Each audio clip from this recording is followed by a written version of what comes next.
Tahun gula telah tiba. Kamu berani makan daging gula sour tak?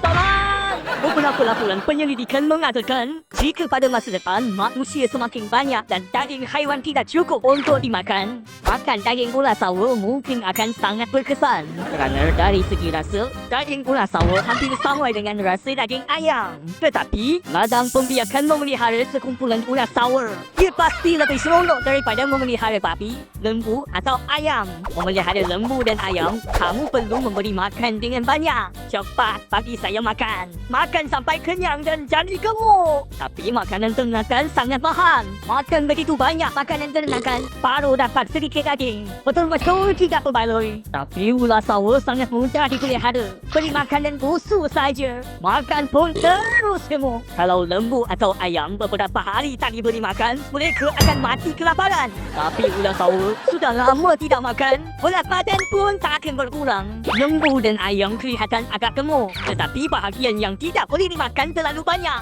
Jadi nilainya agak rendah. Gula sour pula cuma satu batang daging saja. Apa saja cara masak, mesti sedap. Oleh itu, di negara-negara seperti Vietnam, Indonesia dan Thailand, terdapat betul-betul ladang yang mula membiarkan gula sour. Pasar-pasar pun ada yang jual gula sour. Kari gula sour, sup gula sour, barbecue gula sour, penuh dengan cita rasa makanan Asia Tenggara. Berani cuba tak? Info ni, saya sangat berbudaya.